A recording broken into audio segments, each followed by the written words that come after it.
ഇന്നോവയിലുണ്ടാകുന്ന pickup problem, വലിവ്, mileage കുറവ്, അതിനുള്ള ഒരു ചെറിയ സൊല്യൂഷനാണ് ഞാൻ നിങ്ങൾക്ക് കാണിച്ചു തരാൻ പോകുന്നത്. നമുക്ക് എൻജിൻ റൂമിൽ വരുന്ന ചെറിയൊരു ഫിൽറ്ററിൽ നിന്നാണ് ഈ പ്രശ്നമെല്ലാം ഉണ്ടാകുന്നത്. അത് പലർക്കും അറിയാവുന്ന കാര്യം തന്നെയാണ്. എന്നാലും നിങ്ങളൊന്ന് ശ്രദ്ധിച്ച് നോക്കിക്കഴിഞ്ഞാൽ നിങ്ങൾക്കത് മനസ്സിലാവും.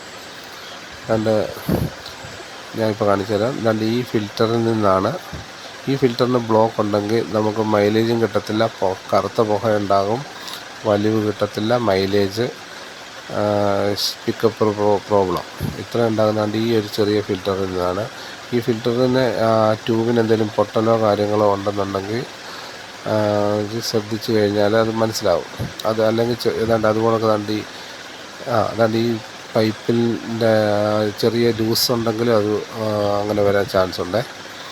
അപ്പോൾ അവിടെ ആ ലൂസ് ഉണ്ടെന്നുണ്ടെങ്കിൽ ആ പൈപ്പിൻ്റെ എൻഡ് ഭാഗത്തായിട്ട് ഇതുകൊണ്ട് 2 ടൈ വയർ ഇട്ട് കെട്ടിക്കൊടുക്കാമെന്നുണ്ടെങ്കിൽ അത് ടൈറ്റായിട്ടിരുന്നോളൂ. അങ്ങനൊന്ന് നിങ്ങളൊന്ന് ട്രൈ ചെയ്ത് നോക്കുക. നമ്മുടെ ആദ്യമായിട്ട് തുടങ്ങിയ ഒരു യൂട്യൂബ് ചാനലാണ്. അപ്പം കൂടുതലും മെക്കാനിക്കൽ പരമായിട്ടുള്ള കാര്യങ്ങളാണ് നമ്മളിതിൽ ചർച്ച ചെയ്യാൻ പോകുന്നത്, കാണിച്ചു തരാൻ പോകുന്നത്. ഇത് കൂളൻ്റ് ടാങ്കിൽ പിന്നെ ഇടയ്ക്ക് തണുത്തതിന് ശേഷം വാട്ടർ ലെവൽ കറക്റ്റാണോ എന്ന് ചെക്ക് ചെയ്യണം. ചൂടായിട്ടിരിക്കുമ്പോൾ ഒരു കാരണവശാലും അത് തുറക്കാൻ പാടില്ല.